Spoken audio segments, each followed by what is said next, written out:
Hi there, grade 12s. It's Physical Sciences once more. We are continuing with our revision of grade 11 work, and today we're going to focus on the chemistry side. Remember last time we were talking about mechanics, that is in the physics side or paper 1. Now, the revision on grade 11 is very important. That's why we're doing it for you. Please make sure that you follow this and you understand what's happening, because questions will come from this part of work that we're giving it to you now.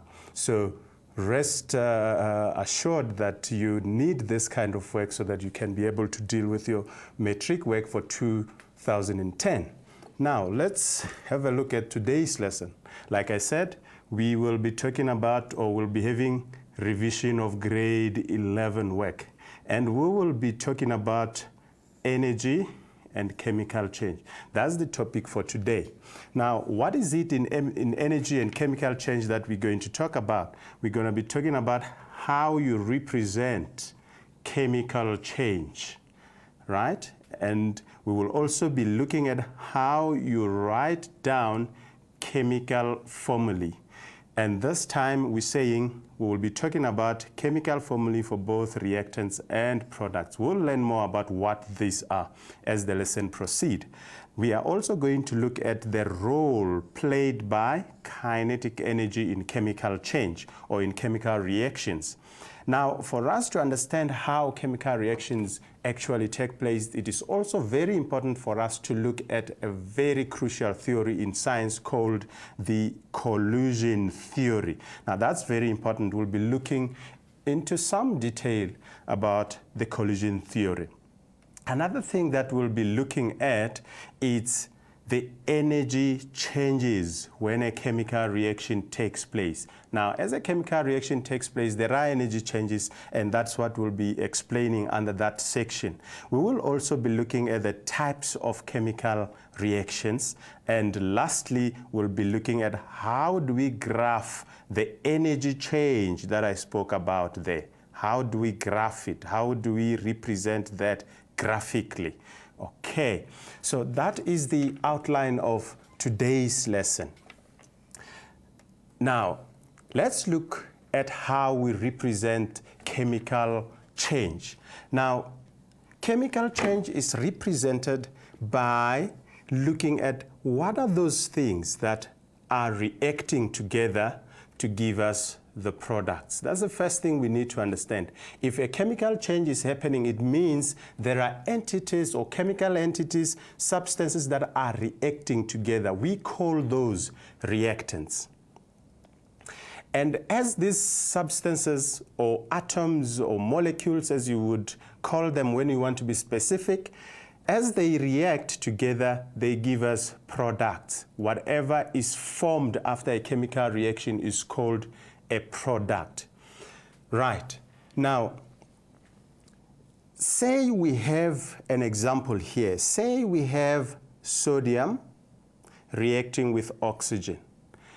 And what we will produce is going to be sodium oxide. Now, why are we having this type of chemical change, and how does it happen will be explained by the collision theory. But for now, what we are trying to show you is that when we have a chemical reaction, we actually need to have what we call reactants. Our reactants in this case will be sodium and oxygen.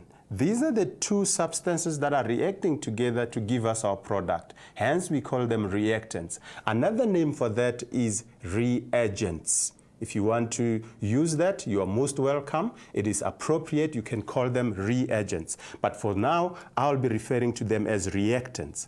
Now, what is formed in that chemical process? What is formed in that chemical process in this case is sodium oxide. So in our case here, sodium oxide becomes our product. So our product is sodium oxide. Now, we know that in chemistry, we don't want to waste time by writing long names and complicated terms. We actually do have symbols for this kind of things. And if you go back to your periodic table, you would know that every element is represented by a symbol there. Now, if we go back to the periodic table, you would see that sodium is a metal in group 1, and that is the symbol for sodium, Na. So we use Na for sodium. And in this reaction here, sodium is reacting with oxygen. Pardon me for that 2 there. It should have been a subscript there. Now, sodium is reacting with oxygen, O2, which is a gas, and we are producing sodium oxide. Again, that had to be a subscript. Now, sodium and oxygen are our reactants, and in this case, they are represented in symbol form.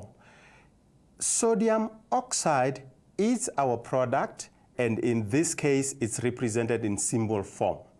Now, let's now come to looking at why do we have a formula for sodium oxide as Na2O. Why are we having formula for sodium oxide as Na2O? Now, we need to go back to our periodic table this time. You would remember that sodium is a metal found in group 1 of our periodic table.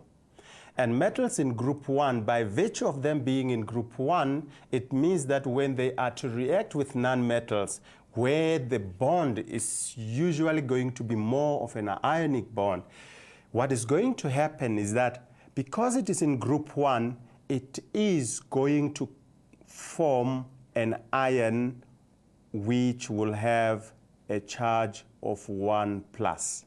Now, what is an ion? An ion is a charged molecule. It can be positively charged or negatively charged. We call that an ion. Now, this Na1+ will be an ion of sodium, and it is positive. And this 1+ is related to the fact that sodium is in group 1. So group 1 elements will carry a 1+ charge. Now, let's look at what happens with oxygen. Although we know that oxygen is a diatomic molecule in group 6, now let's just look at the one atom of oxygen, which will be just an O. Now, because oxygen is a nonmetal and it is found in group 6, this is now group 6. It's found in group 6 of our periodic table. For us to get the charge of that ion for oxygen, we will say that the charge, it has to be negative. We'll say 8, which is sort of the complete number for our number of groups in the periodic table. And with this 8 here, we're going to subtract it from 6, which is the group number for oxygen. Now, if we subtract 8 from 6, we're going to get -2. But then that -2 as a charge in this case, we're going to represent it as a 2- charge on our oxygen atom there. Now, by us putting the 2- charge there for oxygen, we are saying that we're no more talking about a simple oxygen atom, but we are talking about the oxygen ion, which is an O2-. Now, the quickest way of us moving from here, from Na1+, O2- to this chemical formula here, is to say what we do, this is a skill that you need to learn. What we do is we write down the substances, and what we do, we swap the numerical values of the charges. The numerical value of the charge there is 2, and the numerical value of the charge here is 1. So the 2, we swap 2 with 1, but this time we make them or put them as subscripts to find our formula. So this would mean that the 2 will come to Na there in that position, and the 1 will come to the oxygen there. So we have swapped the numerical values of our charged ions there, and by doing that we have formed or have been able to write down the chemical formula of our product, which is sodium oxide in this case. Now remember that 1, you don't have to show it, because if you don't see anything, any number in front of any variable, you know it is 1. Now, that's why we will then represent it as Na2O. There is a 1 there, but we are not showing it. So that's how we arrived at Na2O as the product of sodium reacting with oxygen. That gives us sodium oxide, and the chemical formula is Na2O. Now let me also come back to the fact that when these substances react together, they react together in specific phases or states, chemical states. In this case, we have sodium in a chemical state of a solid. Hence, we put S inside the brackets there in front of sodium. So Na in brackets S will mean that sodium is reacting in the solid form. O2, on the other hand, has got G in brackets there. G is saying to us that this oxygen molecule is in the gaseous phase as it reacts in this chemical reaction. And we know that oxygen is the atomic molecule, and hence we write it down as O2 there. In the same way, Na2O, we're saying in brackets S. That would mean that product is formed, and it's formed in a solid phase. Right, and I'll be talking about these states more and more as we move on in this lesson. Now let's come to the next example that will again reinforce the idea of us finding chemical formulas for our products. Let's look at aluminium reacting with chlorine. And this gives us aluminium chloride. Now, can we represent this chemical change? Yes, we can. We can represent it in symbol form, and that will be aluminium. Aluminium is a metal in group 3, and it reacts as a solid. Hence, I've got my S inside the brackets there. Plus, chlorine, it's a gas in group 7, and it is a gas like oxygen. It exists as a diatomic molecule. And the symbol for it is Cl. That's a symbol for a chlorine atom. And because here it is reacting as a diatomic molecule, we'll say Cl2. And like I said, this is a gas, and therefore, to show the state in which it is reacting, we put a G inside the brackets there. Now, what are we going to produce in this chemical change? If the two reacts together, we're going to produce aluminium chloride. Now, how are we going to get the chemical formula of aluminium chloride? I can ask you now, as you're watching, to be working with me, perhaps writing down your own notes from the example that I gave previously of the reaction between sodium and oxygen to give you sodium oxide. Try and see if you can work out the formula or the chemical formula of the product, in this case, where the product is aluminium chloride. Now, let's work on this together again. We know we're talking about the reaction between aluminium. Aluminium, I've said it is from group 3, and therefore we expect it to have a 3+ charge. Now I'll be a bit quick now that I've explained this process previously, so follow carefully. So it is from group 3, and therefore it will carry a charge of 3 plus. Because it's a metal, it will carry a plus charge. Now, it carries a plus charge because it loses electrons. That is one of the thing that you should know. Now, when it loses electrons, the remaining charge will be a plus charge, especially when it loses electrons from a ground state, from a neutral state. Now, it is reacting with chlorine. Chlorine gas, so it's Cl2, but we're looking at the chlorine atom now, so it will be Cl. Now, the chlorine atom Cl is a nonmetal. It is found in group 7. For us to find the charge on it, we can use the understanding we used for oxygen there. Oxygen in group 6, getting its charge will be 6 minus 8, and it will be minus 2 there. This one is in group 7, so it will be 7 minus 8, and the charge will be minus 1. This is for chlorine, 7 minus 8. Now, minus 1, and I said to you, it always look better if you represent your charge like that. It's going to be a 1 minus charge, right?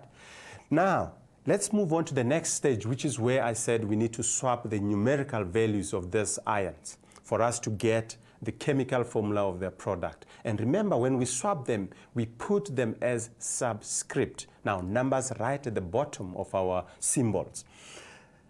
Here is aluminium.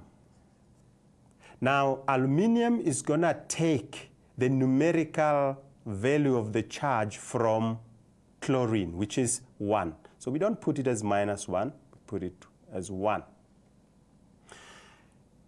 In case of chlorine, during the swapping is taking the 3, the numerical value of the charge on aluminium, which is 3, and we put that as a subscript, Al1, Cl3. Now remember what I said in the previous example where 1 was one of the subscripts we had to put.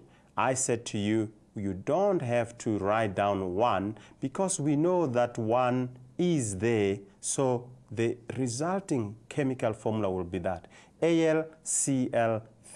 So that will be your chemical formula for the product here, which is aluminium chloride, AlCl3.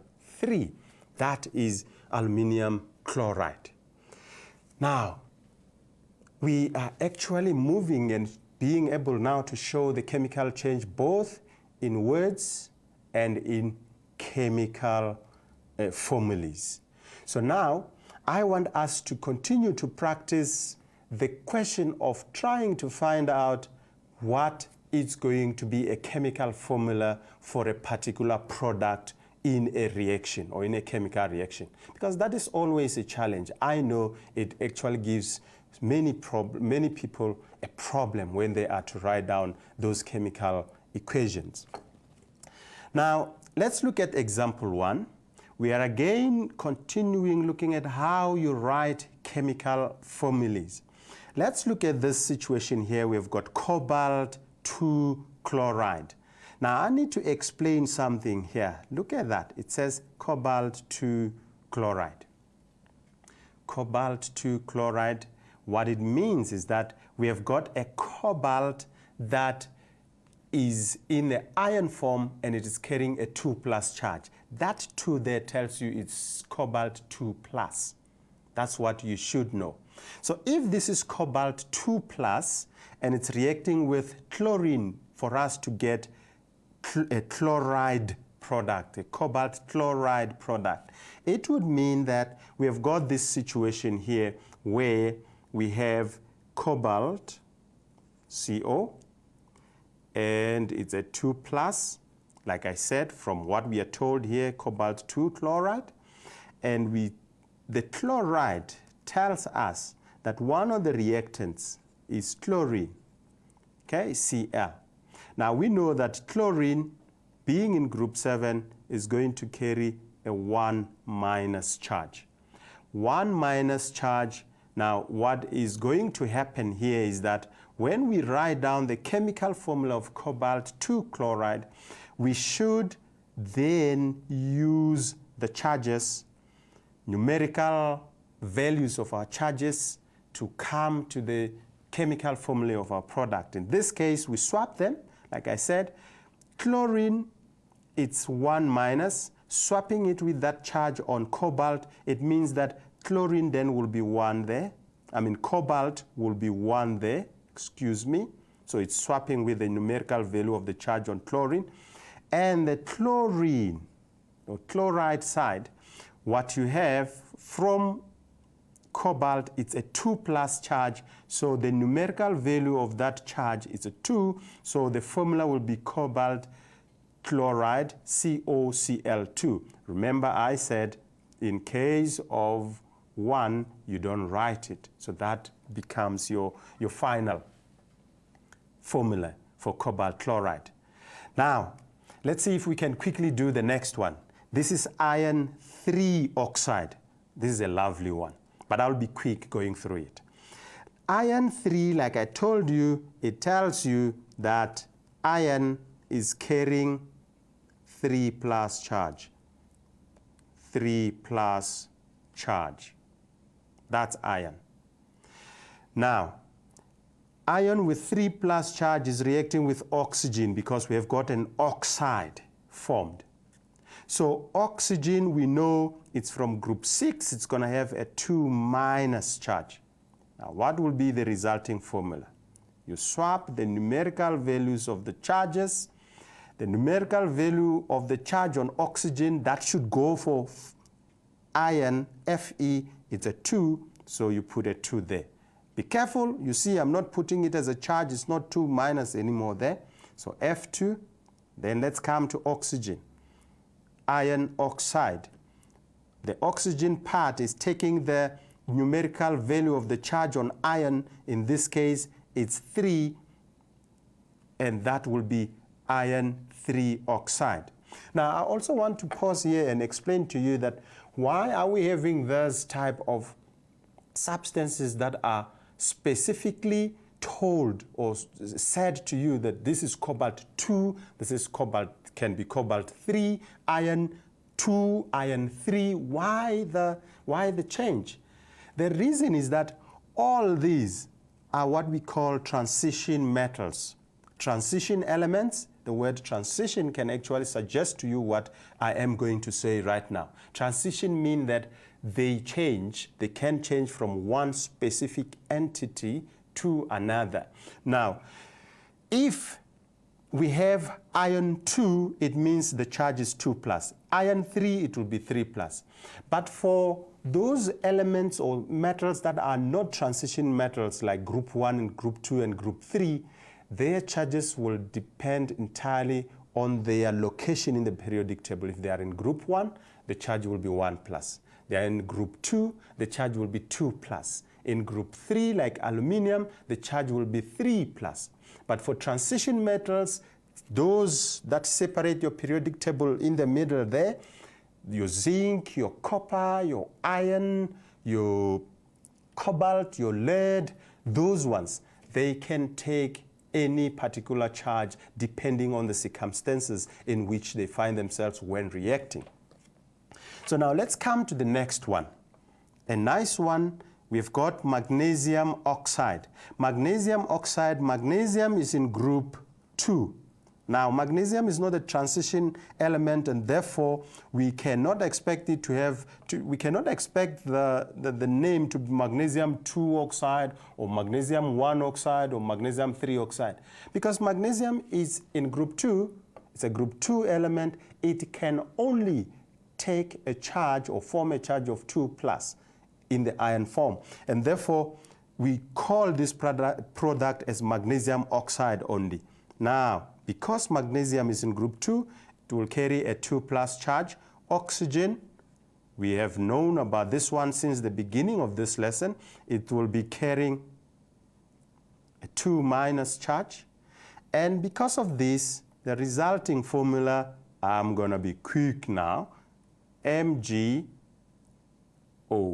Now, MgO, we can argue that there is a 2 there and a 2 there because we are swapping the numerical values of our charges.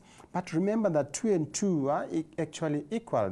Mathematically, they can divide themselves, and the common factor here is 2, so divided by 2 you only have 1, hence we write it as Mg1O1, so magnesium oxide. That's your chemical formula. Now I'm moving quickly to some other products that can be formed during chemical reaction, and these ones involve what we call complex ions. By complex ions, we mean those ions that consist of more than one atom put together and then carry a charge. Things like your nitrate, your sulfate, your bisulfate, your carbonates, your hydroxides, those kind of things. Now let's look at the first one, ammonium nitrate. This is a beautiful one because ammonium ion itself, it's a complex ion. Nitrate ion itself is a complex ion. Now, ammonium ion, as you know, is NH4+. Now, on the other hand, we've got the nitrate ion, which is NO3-. Now, these ones you just have to know. They are referred to in your textbooks. Some teachers prepare notes for you and give them to you in a list form, and they give you the name, they give you the molecular form of those particular ions or the chemical form of those particular ions. Please note them, learn about them, and use so that you can use them comfortably. Now let's look at the two. This is ammonium ion, NH4+, nitrate ion, NO3-. What will be the resulting formula here for ammonium nitrate? We swap the numerical values. Remember, if you don't see a number, it means that number is a 1. If I say NH4+ ion, it will mean that this NH4 ion is NH41+. If I say this ion, the nitrate ion, is NO3-, it will mean that NO3 ion is NO3-1-. So there are 1s here, so we're actually swapping the 1s. And what did I say about the 1s? You don't have to show them. So this will be NH4, NO3. Now that is how that chemical formula is arrived at. Ammonium sulfate, the next one. Again, you know the ammonium ion, NH4+. Now the sulfate ion, another one that you need to know, this one is SO4 2-. Now what is going to be the resulting chemical formula now? Be careful this time. You would see that these ions, like I said, these complex ions, it's a group of atoms together carrying a charge, and they are one thing. They represent one specific chemical entity. Now, if I am to write the chemical formulas here, let's look at it. This is going to be ammonium sulfate. Let me write it in this way so that I can explain something quickly here. Now you will see that ammonium is the ammonium ion is NH4-1+. So the 1 comes there in front of the SO4. But SO4 ion, it's a 2-. Then the numerical value of the charge, which is 2, should come down here. But if I put it down here, it will seem to only talk to hydrogen here. So for me to make sure that this whole entity, like I said, this ion there, is influenced by whatever we took from sulfate ion, which is 2 here, swapped and placed there. To show that this 2 influences everything inside, I need to put those brackets for the NH4 molecule. And then there's going to be 1 here. But remember, I said with 1, anything times 1 remains what it is. we know that there is that one there that we swapped, but it's not going to make any difference in the SO4 molecule. So we leave it in that particular fashion. All right. Now that's something that you need to understand very carefully. I think the last one on these examples that I'm going to do, which involves calcium and the hydroxide ion, where they form calcium hydroxide, a base. You will also see more about what I was talking about in terms of the complex ions and how you find the chemical formulas. Let's look at it. It's calcium hydroxide. Now, calcium is a metal found in group 2, and therefore it will carry a 2+ charge. 2+ charge. Hydroxide, on the other hand, it's a complex ion consisting of the oxygen and the hydrogen carrying a 1- charge. Now, 1- charge, again, what will be the resulting chemical formula for calcium hydroxide? It will be calcium in that way. We take that one, we put it there. Remember, you don't have to show the 1 because 1 doesn't make any difference there. Then we put down our hydroxide ion, the OH. It's an entity, it goes together, and therefore we're going to put brackets around it. We are doing that because we know that this 2+ charge here for calcium, when we are writing down chemical formulas and we are swapping the numerical values, that 2 will come down here, and that 2 must influence everything inside that bracket. Now, that is how we work out chemical formulae from the chemical reactions. And when we look at our products, because that is normally where the problem is, with the reactants, if they are taken straight from the periodic table, we normally can quickly represent that. But then the question is, what is going to be the product and how are we going to represent it? I hope you have found this very, very useful and helping. And you need this to be able to deal with other chemical reactions that we're going to deal with at grade 12 level later on in our lessons in physical sciences. Now, let's move on to look at something also very important when it comes to chemical reactions. There is something called balancing of chemical equations. Now, this is very crucial because you will see later on when we deal with other chemical reactions in chemical rates and chemical equilibrium, where if you cannot balance a chemical reaction, then you cannot be able to solve certain problems based on chemical equilibrium. So let's just start learning some of the skills on how do we balance chemical equations. Now, this will be our example 2. Let's go back to what we started with. We started with a reaction between sodium and oxygen, and we produced sodium oxide. And if you remember well, this was our product. I mean, this was our representation of the chemical reaction in symbol form. It says Na in solid plus oxygen as a gas gives us sodium oxide, Na2O, and it's in a solid form. Now, let's look at the number of atoms from left to right. In other words, from our reactants to the product.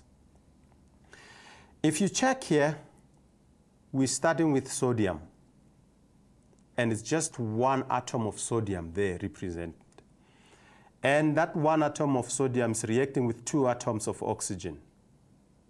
And it gives us sodium oxide, which is formed, 1 molecule of sodium oxide is formed by 2 atoms of sodium and 1 atom of oxygen.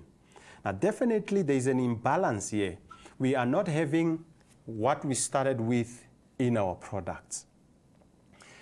You see, in chemistry, in terms of mass conservation, what we start with, the mass we start with, we're going to end with that particular mass. So there's conservation of mass here.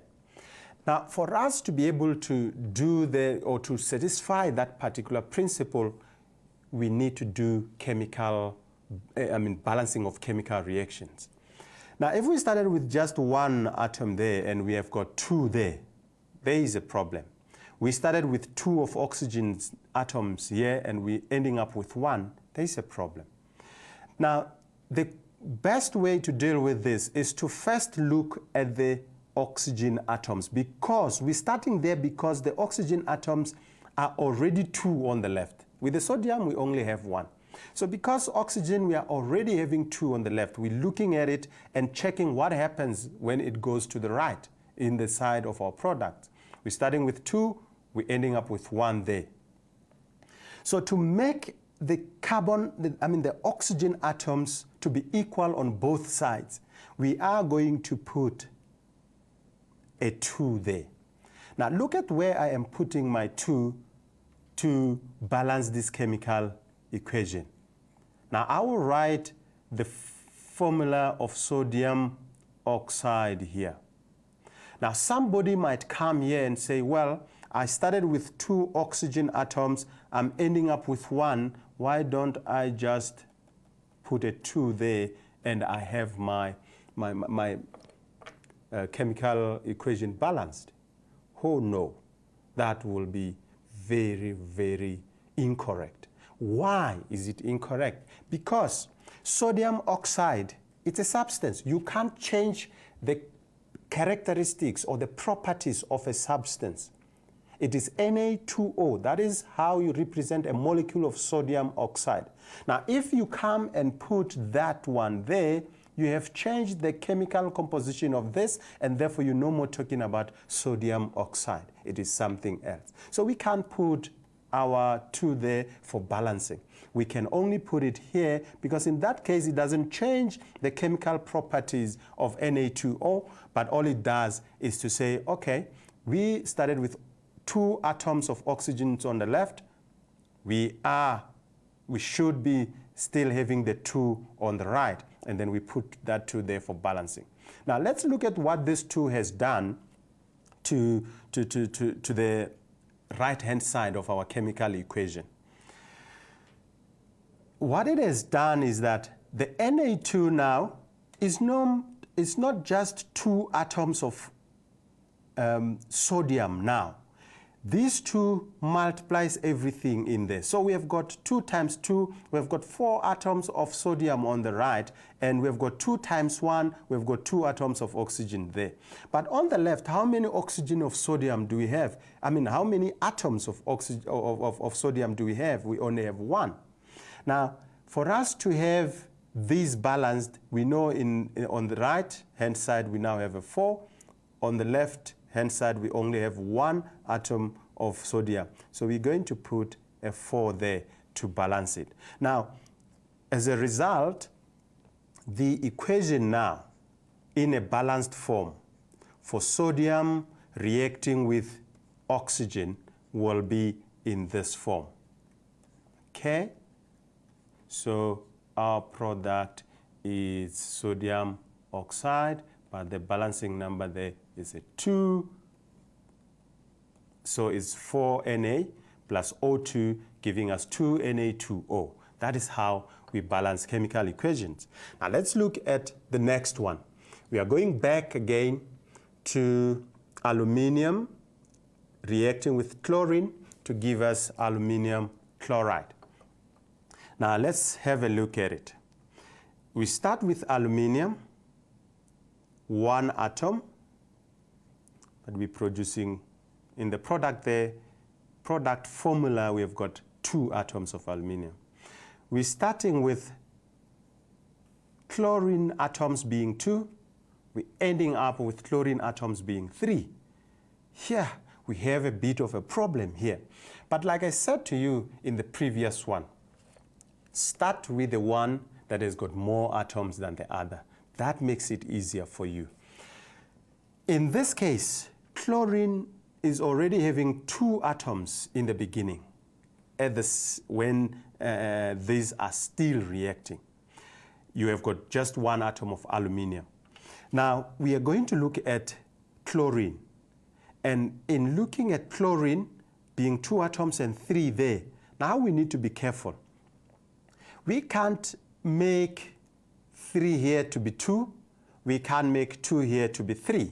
But what we can do, we can work out how the two, what kind of multiples are going to give us the lowest common multiple of this. Now, these 3 and 2, the lowest common multiple where the 2 can actually be factors, is 6. And therefore, that means if we make the right side to be 6 chlorine atoms and the left side to be 6 chlorine atoms, we can now balance this chemical equation. For us to make the 6 chlorine atoms on the right, starting with 3, we definitely have to multiply that by 2.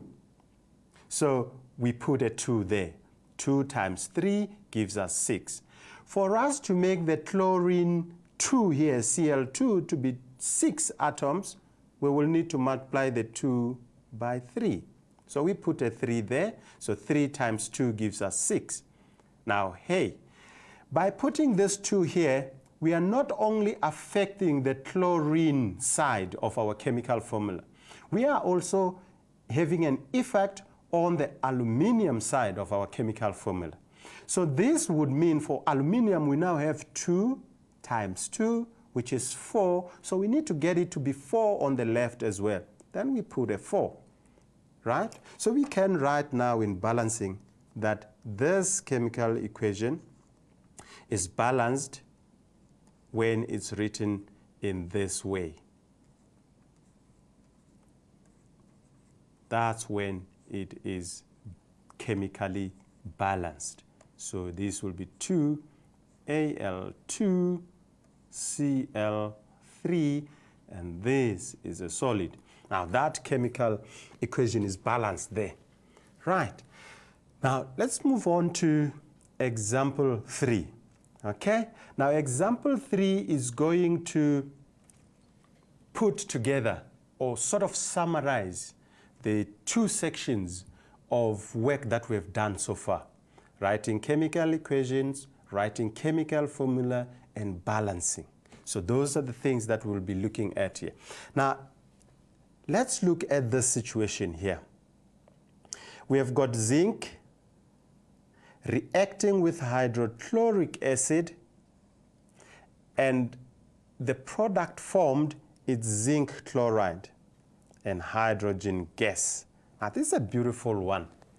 From this, if you like, word problem, we need to come up with a chemical equation. We need to know exactly what the formula of our products are going to be and how to write them down. We also need to balance this chemical equation that we'll have come with. Now you go back to your periodic table. I would love it if you could page through quickly and get to where your periodic table is so that you can understand what we're talking about as we move on in this lesson. So page through into where you've got a periodic table. If you have it in a piece of A4 page, take it out and have a look at it. We are saying zinc reacts with hydrochloric acid. So zinc. Now zinc is a metal, and zinc is a transition metal. So because it's a metal, we know it will be in a solid state. So it's zinc in brackets S plus. Now, hydrochloric acid. Now you need to know, these are some of the things that you should know offhand. You should be able to recall them quickly, their chemical formulas, because it's something you dealt with from grade 10, 11.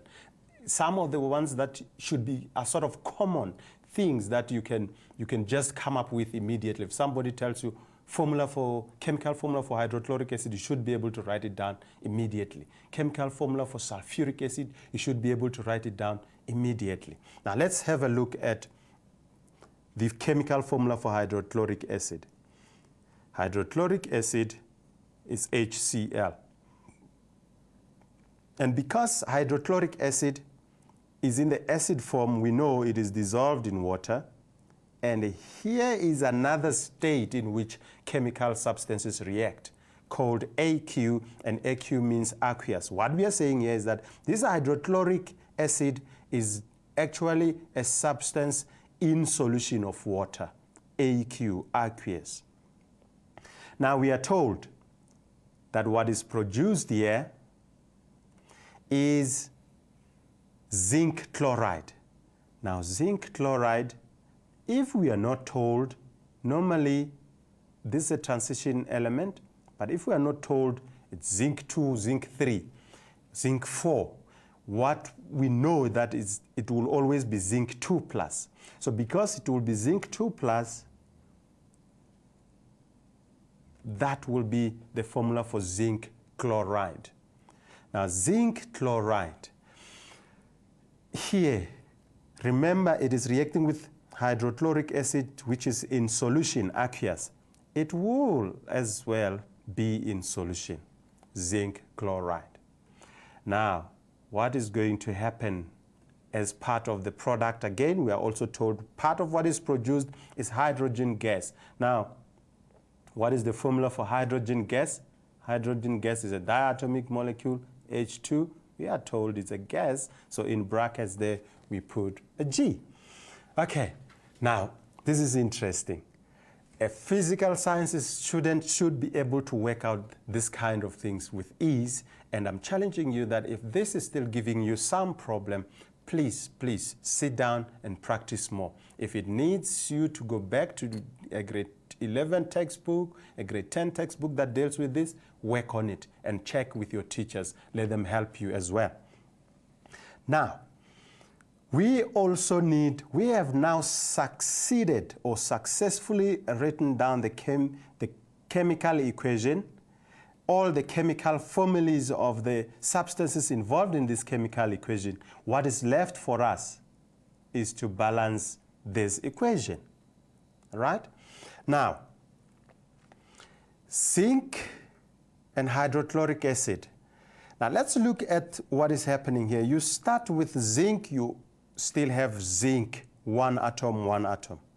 But when we come to hydrochloric acid, you start with one atom of hydrogen, you end up with two. Yes, that is where the problem is, and therefore we need to look at that. Before we start doing anything, let's look at the Cl part as well, the chloride part. Cl is 1, Cl2 there, and you say yes. Now there is a problem.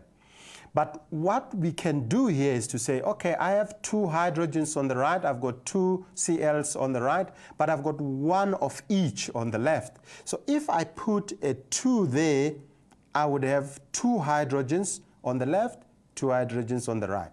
I would have two chlorines on the left, I will have two chlorines on the right. And by mere putting that 2 there, I have balanced this chemical equation. This 2 here has helped me to balance that chemical equation. Nothing else needs to be done, and therefore that chemical equation is balanced.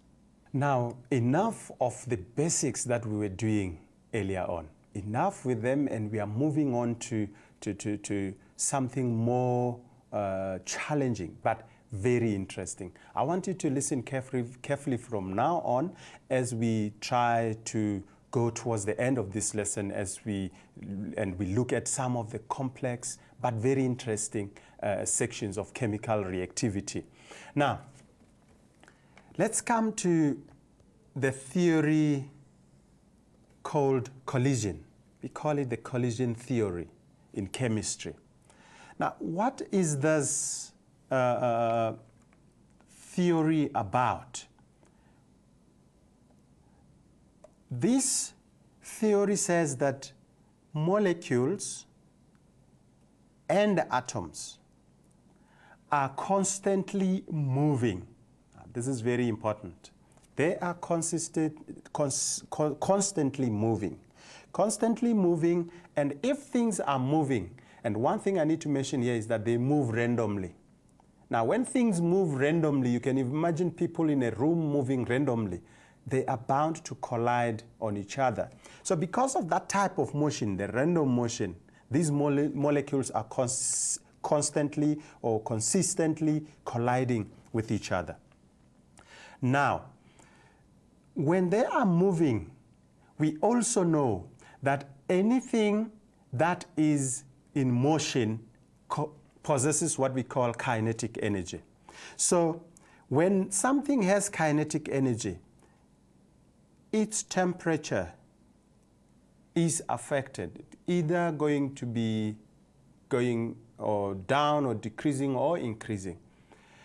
But then we want to try and define temperature in terms of the kinetic energy possessed by these moving molecules and atoms.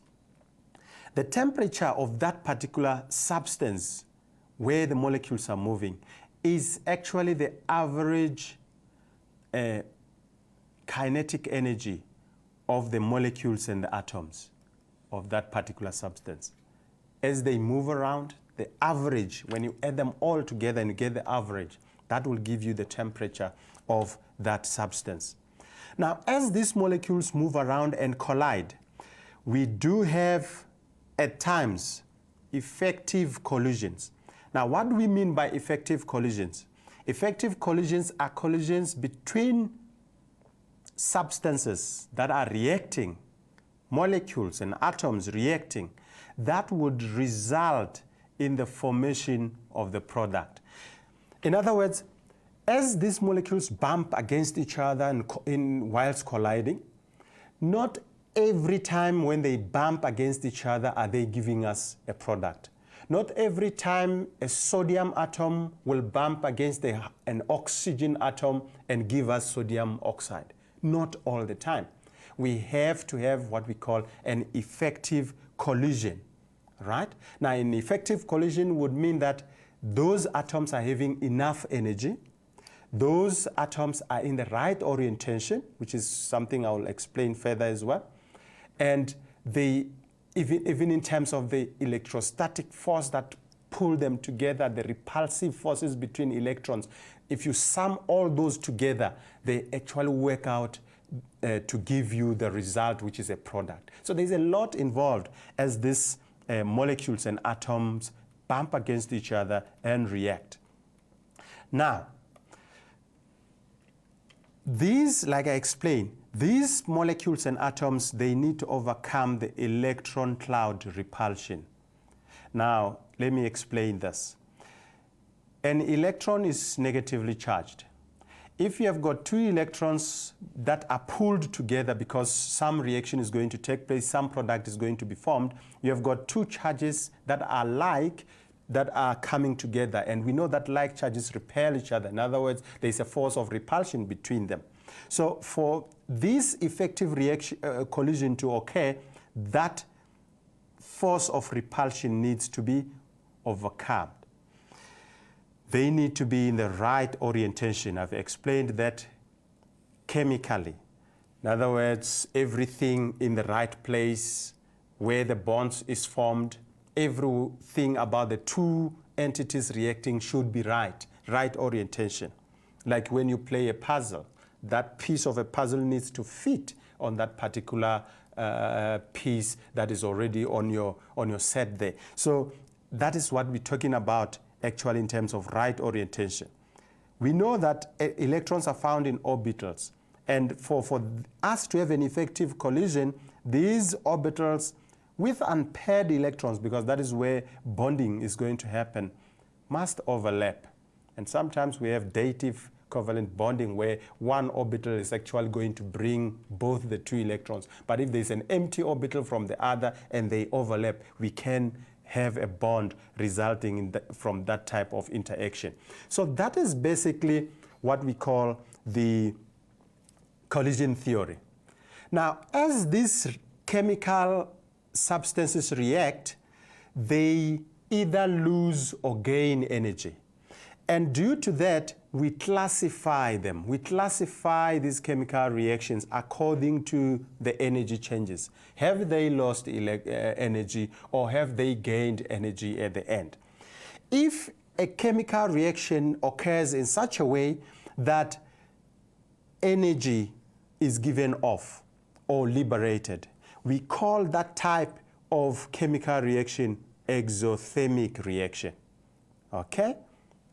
Now, if the reaction is such that when the reaction takes place, the products have gained energy, they have more energy than the reactants, we call that type of reaction endothermic reaction. In other words, that type of reaction takes in the energy. All right. Now, let's now have a look at this.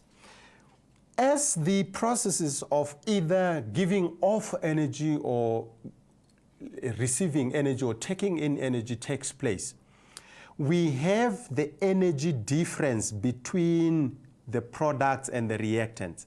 And that energy difference is called the heat of reaction. And in symbol form, we call it delta H. We call it delta H. The word or the symbol delta is a Greek symbol representing change. It's delta. It's a Greek symbol. It represents change. So there is change in the energy of reactants and products. And that energy is represented by delta H, heat of reaction. Now, if we were to calculate for this heat of reaction, delta H, like I've already explained here, I think we can be able to find this out. Because delta H gives us the difference between the energies of products and reactants, it means that delta H will be given by the energy of the products minus the energy of the reactants. Okay? So if we are given the energy state of the reactants and the energy state of the product, we can calculate the change in energy during that particular reaction, which is called heat of reaction, delta H. Another thing that we need to know about energy changes during chemical reaction, it's some energy that is very important for chemical reactions to take place. We call that activation energy. Now, the word can actually suggest to you what this is all about. Activation energy is energy needed to start a chemical reaction. You need this energy to start a chemical reaction. So you find the energy of your reactants at a level there. For them to react, they need to be at some energy there. So you need activation energy. In other words, you supply energy to these reactants such that they can be at that point there. They can be at that point there. So say now that is where your reactants are. This whole change here will be your activation energy. Let's call it EA, activation energy. Right. Now, this activation energy, we can lower the activation energy. And we do that by making use of a substance called a catalyst. Now, what's a catalyst? A catalyst is a substance that speeds up a chemical reaction. It does so by lowering the energy hill. And what is the energy hill?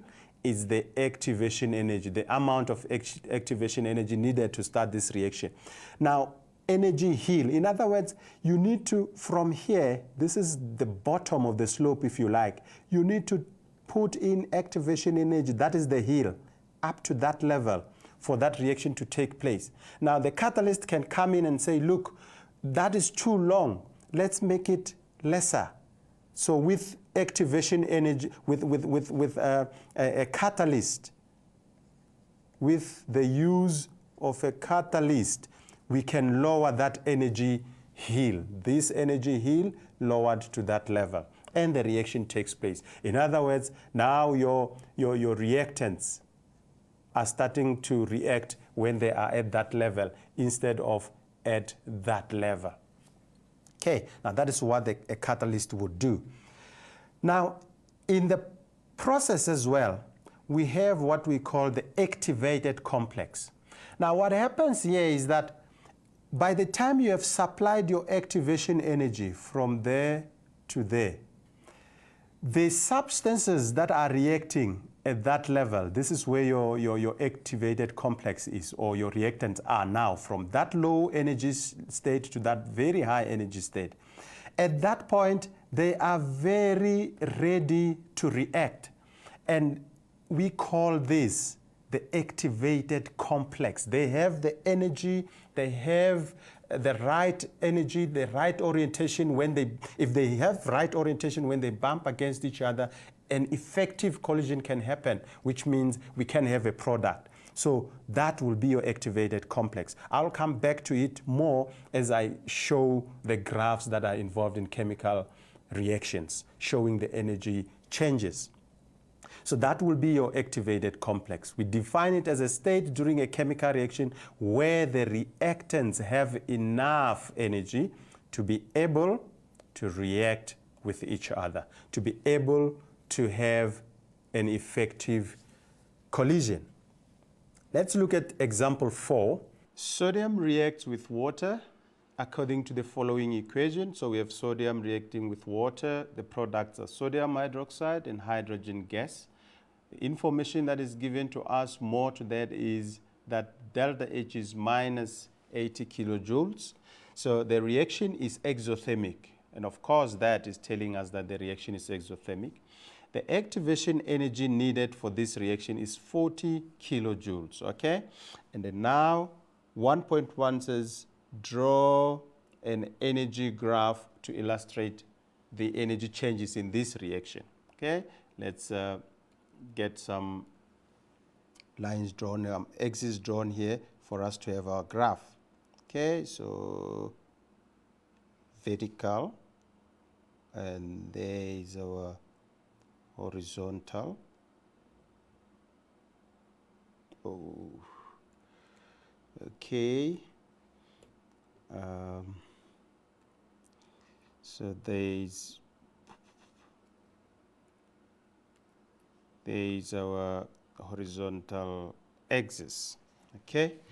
And then now we have to label them, okay? So here we have energy in kilojoules,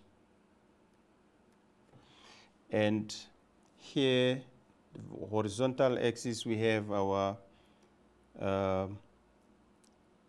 course of reaction.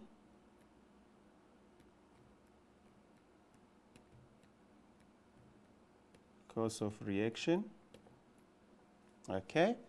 And then we know we're starting with reactants at some energy level. So say that is where we're starting from, okay? So that's where we have our sodium and our water.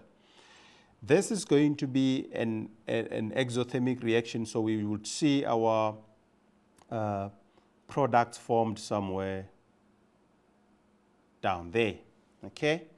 But then we need to give it some activation energy of what? 40 kilojoules. So say there it's 40. Okay, it's actually from there to there, that's where your activation energy is. So where activation energy is, that is where your activated complex is going to be. So we would have something like that. So that goes up, you have your activated complex there.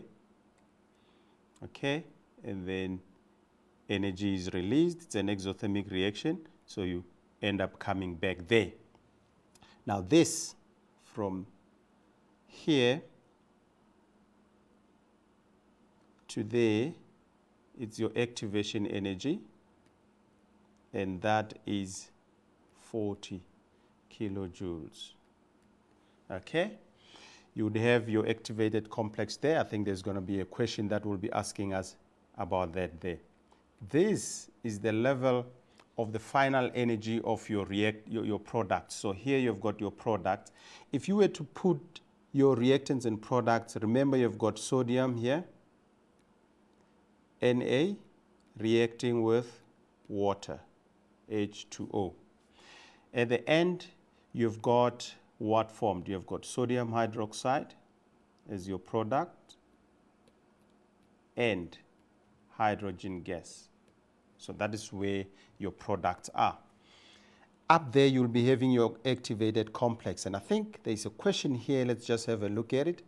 Label the activated complex on the graph. So you go back to your graph here and you label your activated complex. Remember, you're using big brackets like that. You say, okay, at this stage, no reaction has happened, but they have enough energy to react. So you have got an activated complex, Na and You still have the water molecules. It hasn't changed yet, but it is activated enough to give you the product. So that's your activated complex.